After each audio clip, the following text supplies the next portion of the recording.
King of violence की episode 36 के साथ हाजिर हो। तो अभी चलिए एक्सप्लेनेशन शुरू करते हैं। एपिसोड के शुरुआत में हम देखते हैं कि जंगचुन स्कूल के फाइटिंग एरिना में पंचिंग बैग के ऊपर जोर जोर से पंच मार रहा होता है और वहीं पर साइड में रेफरी भी होता है। और जंगचुन को पूछता है कि जंगचुन, तुम्हारा जेजंग के साथ मीटिंग कैसा रहा? वो कैसा है? वैसे जेजंग वही लड़का है जिसके साथ पिछले एपिसोड में हमारा जंगचुन मिलने के लिए गया था। तो उसी सीन को याद करता है जहाँ पर वो जेजंग कुछ भी नहीं कहता। ये याद करके जंगचुन कहता है कि हमेशा की तरह ही सेम, उसने एक भी शब्द नहीं बोला। रेफरी कहता है कि थोड़ा और इंतजार करो, मुझे यकीन है कि जब वो तैयार होगा तब वो बोलेगा। और वो अपने मन में कहता है कि जब भी वो जेजंग से मिलता है वो हमेशा ही इसी तरह से उदास दिखता है। फिर वो जंगचुन को कहता है कि वैसे मैंने उस केस के बारे में जांच किया है जिसके बारे में तुमने मुझसे पूछा था। बेक्सन ग्रुप, वो बिल्कुल वैसा ही है जैसा कि तुमने कहा था। वो लोग कोई मामूली ऑर्गेनाइजेशन नहीं है। ये सुन के जंगचुन कहता है कि मुझे डिटेल में एक्सप्लेन करो। तो रेफरी कहता है कि इसे हाल ही में इस्टेब्लिश किया गया, लेकिन कई स्कूल पहले ही इसके अंडर आ चुके हैं। मुझे इसके बारे में ज्यादा तो नहीं पता, लेकिन एक चीज के बारे में मैं श्योर हूँ, वो एक बुरा ऑर्गेनाइजेशन है। इससे जुड़े हर किसी के पास हमेशा कोई ना कोई बड़ा इश्यूज रहता ही है, जैसे कि ड्रग्स, यहाँ तक कि असॉल्ट जैसे क्राइम्स भी। हालांकि जो बात मुझे सबसे ज्यादा परेशान करता है वो फैक्ट ये है कि वो ये दावा कर रहे हैं कि वो जंग ने उन पर कैसे डोमिनेट करे। तो उसकी सारे बातों को सुनकर जंगचुन को जंगमी की बात याद आती है, जहाँ पर जंगमी ने उससे कही थी कि ओपा एक अजीब सा ऑर्गेनाइजेशन है जिसे बेक्सन ग्रुप कहते हैं। इससे पहले कि वो कुछ करे आपको इस पर गौर करना चाहिए। ये याद करके जंगचुन अपने मन में कहता है कि मुझे हैरानी हुआ था कि उस समय जंगमी इतनी ज्यादा परेशान क्यों थी। ये कह के जंगचुन गुस्से में उस पंचिंग बैग पर पंच मारता है, तो उस पंचिंग बैग का चेन ही टूट जाता है। और जंगचुन गुस्से में कहता है कि बहुत लंबे टाइम के बाद पहली बार ऐसा लगता है कि मुझे पदानुक्रम फिर से व्यवस्थित करने की जरूरत है। फिर हमें एक हफ्ते बाद का सीन दिखाया जाता है, जहाँ पर एक लड़की एक लड़के से चिपक की होती है और उसे कहती है कि हे, क्या ये सच में वही प्लेस है?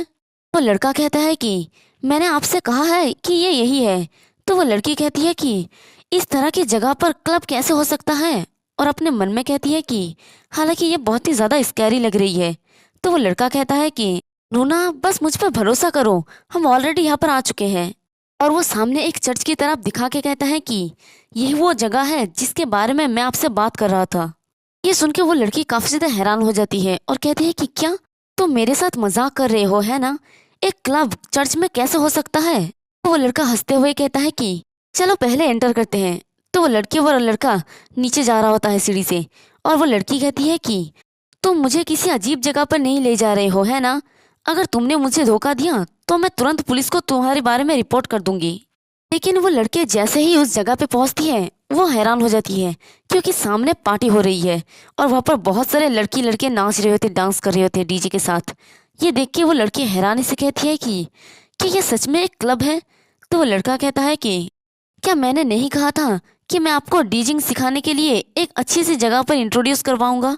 तो वो लड़की थोड़ी झिझकती हुई कहती है कि लेकिन एक क्लब के लिए क्या यहाँ बहुत सारे माइनर्स नहीं है? पर तभी वहां पर कोई आता है और कहता है कि होली सिट, ये ब्यूटीफुल लेडी कौन है? हमारे बेक्सन ग्रुप में आपका स्वागत है लेडी। और ये हैंडसम से दिखने वाला लड़के का नाम होता है देव। और ये तायरन कौन, यानी बेक्सन ग्रुप के 5 ड्रैगन का क्लोजियम का मैनेजर है। यानी पिछले एपिसोड में हमने जिस फाइटिंग एरिना को देखा था उसे ही क्लोजियम कहते हैं। तो देव उस लड़के को कहता है कि क्या यही वो डीजे कैंडिडेट है जिसके बारे में तुम बात कर रहे थे? तो वो लड़का कहता है कि दैट्स राइट मैनेजर। तो वो लड़की उस मैनेजर के हैंडसम फेस को देखकर थोड़ी पिघल जाती है और ब्लश करती हुई कहती है कि हेलो, हालांकि मुझे सीखने में अभी बहुत कुछ बाकी है, लेकिन ये मेरा ड्रीम है। और वो अपने मन में कहती है कि ये मैनेजर, ये इंसान कितना ज़्यादा जेंटल दिखता है। हालांकि लड़कियों को बिल्कुल भी कभी भी लड़कों के भोले फेस पर नहीं जाना चाहिए और ना ही हैंडसम फेस पर। खैर, तो मैनेजर उससे कहता है कि ये ठीक है, तुम सीखने के लिए अपना टाइम ले सकती हो, मैं तुम्हें क्लब को दिखाता हूँ, मुझे फॉलो करो। तो वो दोनों ही मैनेजर को फॉलो करते हुए सीढ़ी से नीचे जा रही होती है। तो वो लड़की आसपास देख के कहती है कि वाओ, क्या बेसमेंट के सेकंड फ्लोर पर भी जगह है? तो मैनेजर उससे कहता है कि हमारे बेसमेंट में 3 फ्लोर्स है, ये क्लब तो बस एक एपिटाइजर है। और वो एक दरवाजा को खोलते हुए कहता है कि अब ये हमारा मेन स्टेज है। और वो लड़की काफी ज्यादा हैरान हो जाती है क्योंकि यही वो फाइटिंग अरीना होता है। और मैनेजर उससे कहता है कि ये है क्लोजियम। तो वो लड़की हैरानी से कहती है कि क्या क्लोजियम, क्या ये मार्शल आर्ट और वैसा ही कुछ जगह है। मैनेजर कहता है कि तुम्हें क्या लगता है कि बेक्सन ग्रुप क्या है, ये उससे कई ज्यादा है और ये इतना एक्साइटिंग है कि इसका तुलना नहीं किया जा सकता। और देखते हैं कि वहां पर लोग जोर जोर से चिल्ला रहे होते हैं। एक कहता है कि मुझे रोको मत, मैं कम चांस वाले पर बेट लगाऊंगा। तो ये सुन के दूसरा वाला कहता है कि फक, अगर तुम्हारे पास इतना ही ज्यादा पैसा है तो तुम इसे मेरे साथ क्यों शेयर नहीं करते। तीसरा वाला कहता है कि मैं गया काम से। और दूसरे सीन में देखते हैं कुछ लोग वहां पर मैनेजमेंट के साथ लड़ाई कर रहे होते हैं। एक आदमी कहता है कि तुम कमीनों मेरे पैसा वापस दो। तो दूसरा कहता है कि ये तो स्कैम है।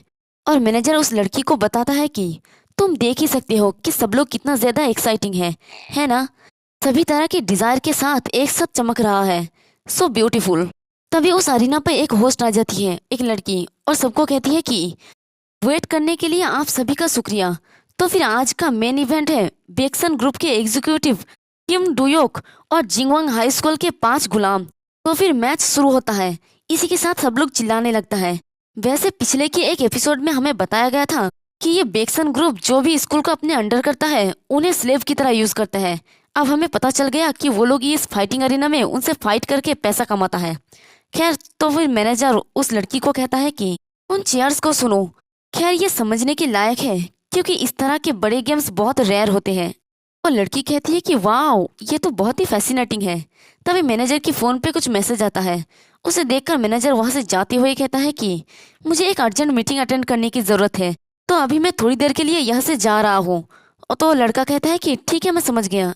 लेकिन वो जाते जाते उस लड़की को कहता है लोगों के लिए इतनी प्रीटी लेडी को देखना थोड़ा ज्यादा ही उत्तेजक हो सकता है, उसे बेसमेंट के लिए 3rd फ्लोर तक गाइड करो।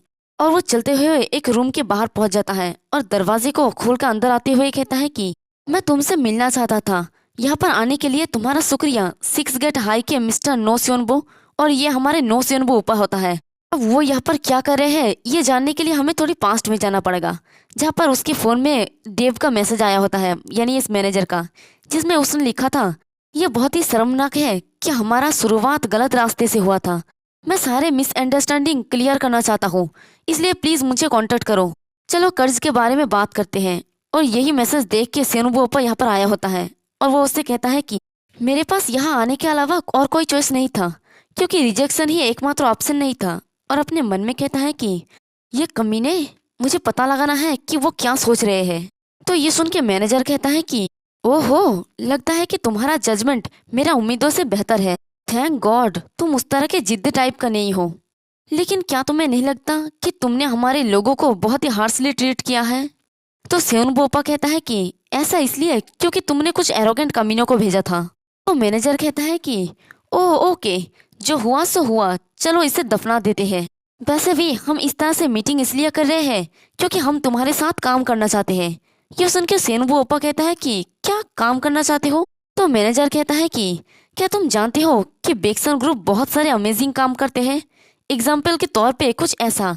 और वो एक रिमोट का दबा के साइड के पर्दे को हटा देता है। और वो देख के सेनुबो काफी ज्यादा हैरान हो जाता है क्योंकि वहां से साफ साफ फाइटिंग अरेना दिख रहा होता है। और ये देख के सेनुबो कहता है कि ये लड़का पास्ट का कोई ग्लोरी नहीं है। तो यहीं पर वही मोटा होता है जो पिछले एक एपिसोड में हमारे सेनुबो के ऊपर अटैक किया था कर्ज लेने के लिए।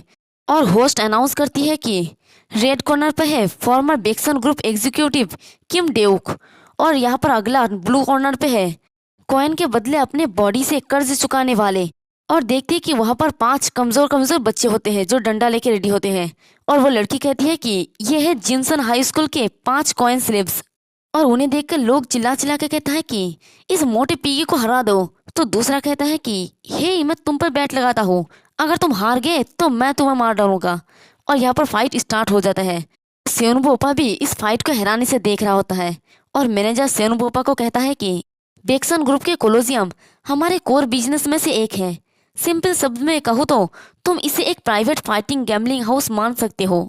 तो सेनुबोपा हैरानी से कहता है कि ये क्या है। तो इस मैनेजर कहता है कि ऑफ कोर्स तुम इसे एक नॉर्मल फाइटिंग कंपटीशन नहीं सोच सकते। देखते हैं कि उन 5 के और उस मोटे के बीच में बहुत ही घमासान युद्ध चल रहा होता है। और साथ ही मैनेजर कह रहा होता है कि कोलोजियम में हर एक मैच क्रेजी होता है, जहाँ हर मेथड अलाउ होता है, हथियार, फॉरबिडन टेक्निक्स, एक वर्सेस कई सारे डुएल्स और भी बहुत कुछ। हर बार ये ब्लडी बैटल होता है, इसलिए लोग एक्साइटिंग होने से खुद को रोक नहीं सकते। और देखते हैं कि एक आदमी खुश होकर कहता है कि चलो चलो डुयूक, उन कमजोरों को मारो। तो दूसरा अपना सर पकड़ के कहता है कि ये कमीने बास्टर्ड स्लेव्स, क्या तुम लोग सीरियस होकर फाइट नहीं कर सकते? और मैनेजर सेनबोपा को कहता है कि इसके अलावा गैमलिंग के उल्टा कई चीजें शामिल होता है, ये बहुत ही मजेदार है ना? और ये सब कुछ देख के सेनबोपा अपने मन में कहता है कि वो इस तरह की क्रेजी फाइट कैसे पसंद कर सकते हैं। तो मैनेजर कहता है कि ये कैसा है, इसे देखकर तुम्हारा खून उबल रहा है ना? सिक्स गेट का नाम और अपना फाइटिंग स्किल को यूज करके एक प्लेयर के रूप में तुम्हारा वैल्यू बहुत ही हाई होगा। क्या तुम वहां पर बड़े से स्क्रीन को देख रहे हो? ये इस मैच का बेट का टोटल मनी है। जैसे ही अमाउंट हाई होगा, विनर फाइट में बहुत सारा पैसा कमाएगा। ये देख के सेनबोपा हैरानी से कहता है कि क्या 12 मिलियन वन सिर्फ एक ही राउंड में, आखिर कितना कमाया जा सकता है? तो मैनेजर उसके कंधे पे हाथ रख के कहता है कि अपना इस कर्ज से भरी जिंदगी से तुम बचना चाहते हो है ना? तुम अपने इस टैलेंट के साथ बहुत कुछ हासिल कर सकते हो। हालांकि तुम अगर हमारे साथ हो तो क्लोजियम तो बस हमारा स्टार्ट है। और देखते हैं कि वो लड़का और लड़की नीचे के थर्ड बेसमेंट पे जा रहे होते हैं। तो वो लड़की कहती है कि क्या ये बेसमेंट की थर्ड फ्लोर है? यहाँ पर इतना ज़्यादा अंधेरा क्यों है? तो वो लड़का कहता है कि क्योंकि यहीं पर सबसे इम्पोर्टेंट सामान रखते हैं। ये सुन के वो लड़की कहती है कि क्या इम्पोर्टेंट सामान? और वो दरवाज़ा खोलता है और उसे देखकर वो लड़की काफ़ी ज़्यादा हैरान हो जाती है। और वो लड़का कहता है कि मैं तुम्हें हिवेन में इनवाइट करता हूँ। और देखते हैं कि सामने कुछ काला काला जैसा होता है, पता नहीं ये कोई सामान है या फिर कुछ और इधर मैनेजर सेओनबोपा को कहता है कि अगर तुम बेक्सन ग्रुप में ज्वाइन हो जाते हो तो तुम ना सिर्फ क्लोजियम के साथ बल्कि ढेर सारा पैसा भी कमा सकते हो और मौज मस्ती भी कर सकते हो। और उसके सामने अपने हाथ को आगे बढ़ के कहता है कि अगर तुम हमारे साथ काम करते हो तो तुम कुछ बढ़िया एक्सपीरियंस हासिल करोगे। तो तुम क्या सोचते हो, क्या तुम्हें ये पसंद है? इसी के साथ हमारा ये वाला एपिसोड भी खत्म होता है। अब हमारा सेओनबोपा इसका ऑफर को एक्सेप्ट करता है या नहीं, ये तो शायद हमें नेक्स्ट एपिसोड में पता चलेगा। एक्सप्लेनेशन पसंद आई तो कमेंट करके ज़रूर बताना। वीडियो को लाइक और चैनल को सब्सक्राइब कर देना। शुक्रिया।